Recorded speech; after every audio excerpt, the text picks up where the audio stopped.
سارنگی نے الزام لگایا کہ اپوزیشن لیڈر راہل گاندھی کے دھکے کی وجہ سے وہ گرے تھے۔ انہوں نے کہا کہ راہل گاندھی نے کچھ ایم پی کو دھکا دیا جس کی وجہ سے ایک رکن پارلیمنٹ ان پر گرا جس سے وہ زخمی ہو گئے۔ سارنگی کو رام منوہر لوہیا اسپتال لے جایا گیا ہے۔ اطلاعات کے مطابق فرخ آباد سے بی جے پی کے رکن اسمبلی مکیش راجپوت کو راہل گاندھی نے دھکا دیا اور وہ سارنگی پر گر پڑے۔ انہیں آئی سی یو میں داخل کرایا گیا ہے، جبکہ راہل گاندھی نے الزام لگایا کہ بی جے پی کے ارکان پارلیمنٹ نے انہیں دھمکی دی تھی کہ انہیں پارلیمنٹ میں داخل ہونے نہیں دیا جائے گا اور پارلیمنٹ کے مرکزی دروازے پر جمع ہونے کی وجہ سے انہیں پارلیمنٹ کے اندر جانے میں دشواری کا سامنا کرنا پڑا۔ کانگریس صدر ملکارجن کھڑگے نے الزام لگایا کہ بی جے پی کے ممبران پارلیمنٹ نے راہل اور پرینکا سے بدتمیزی کی۔ اس دوران راجیہ سبھا اور لوک سبھا دونوں ایوانوں کی کارروائی دوپہر 2 بجے تک ملتوی کر دی گئی۔ امت شاہ کے ذریعے بابا صاحب بھیم راؤ امبیڈکر کے سلسلے میں کیے گئے تبصرے کے بعد پورے ملک کی سیاست میں گھمسان مچا ہوا ہے۔ کانگریس سمیت کئی اپوزیشن پارٹیاں شاہ کے اس بیان کی زبردست مخالفت کر رہی ہیں جو انہوں نے پارلیمنٹ میں دیا تھا۔ اہم اپوزیشن جماعت کانگریس شاہ کے بیان کے خلاف جارحانہ رخ اختیار کیے ہوئے ہے اور اس معاملے پر پارلیمنٹ میں احتجاج کا سلسلہ جاری ہے۔ اس درمیان عام آدمی پارٹی کے قومی کنوینر اروند کیجریوال نے بھی اس تعلق سے اپنا رد عمل ظاہر کیا ہے۔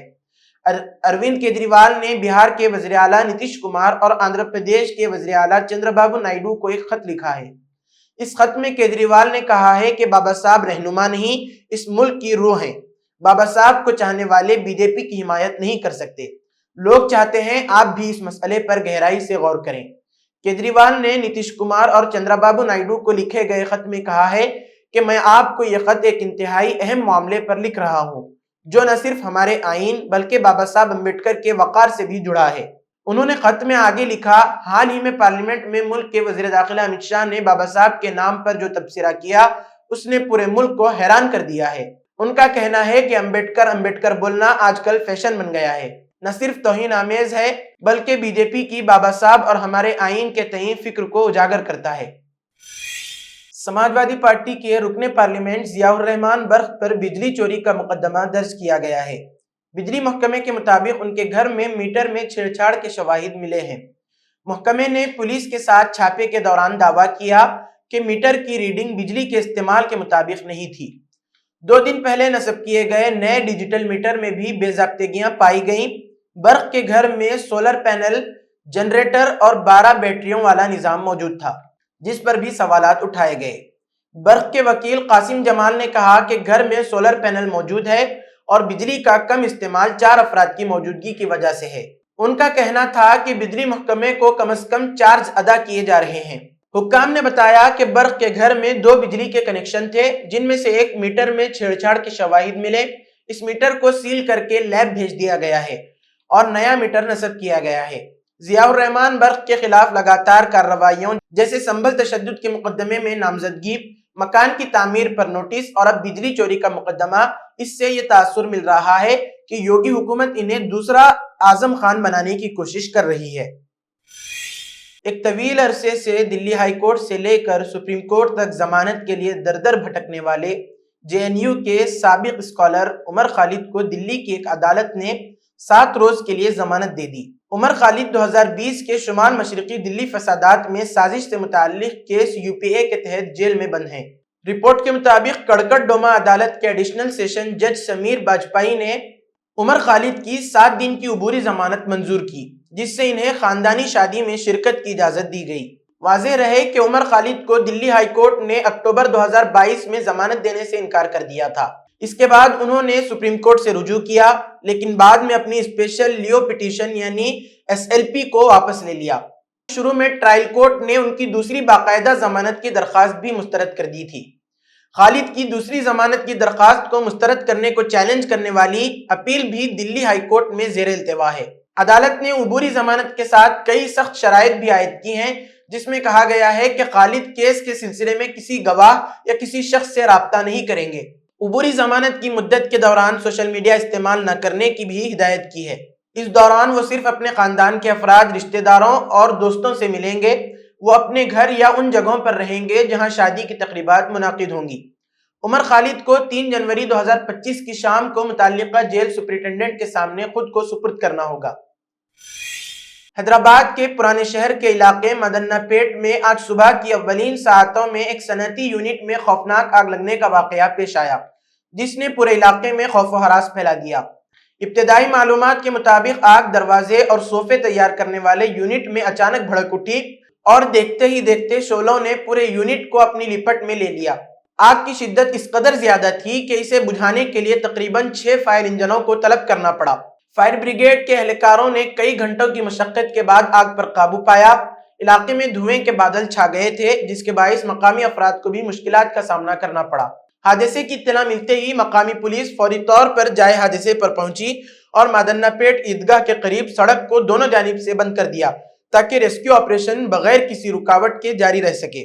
پولیس نے عوام سے اپیل کی کہ وہ متاثرہ مقام کے قریب نہ جائیں تاکہ امدادی کارروائیوں میں کوئی خلل نہ پڑے۔ خوش قسمتی سے اس حادثے میں کسی جانی نقصان کی اطلاع نہیں ملی ہے اور نہ ہی کوئی زخمی ہوا ہے، تاہم ابتدائی اندازوں کے مطابق مالی نقصان بھاری ہے۔ آگ نے یونٹ میں موجود تمام ساز و سامان کو راکھ میں تبدیل کر دیا۔ تاحال آگ لگنے کی وجوہات کا پتہ نہیں چل سکا ہے۔ پولیس اور فائر ڈپارٹمنٹ کے ماہرین نے تحقیقات شروع کر دی ہیں تاکہ حادثے کی اصل وجہ معلوم کی جا سکے۔ آگ لگنے کے اس واقعے نے مدنہ پیٹ کے مکینوں میں خوف و ہراس پیدا کر دیا ہے۔ فائر ڈپارٹمنٹ کے ایک عہدیدار نے کہا، ہم نے بروقت کارروائی کرتے ہوئے آگ پر قابو پایا ورنہ یہ پھیل سکتی تھی۔ خوش قسمتی سے کوئی جانی نقصان نہیں ہوا، لیکن مالی نقصان کا تخمینہ لگایا جا رہا ہے۔ متعلقہ حکام کے مطابق آگ لگنے کی اصل وجوہات کا پتہ چلایا جائے گا اور مستقبل میں ایسے حادثات سے بچنے کے لیے ضروری اقدامات کیے جائیں گے۔ مزید تفصیلات تحقیقات کے بعد سامنے آئیں گی۔ اسی کے ساتھ آج کی خبروں کا اختتام ہوتا ہے۔ کل پھر ہوگی ملاقات نئی خبروں کے ساتھ۔ دیجیے اجازت۔ اللہ حافظ۔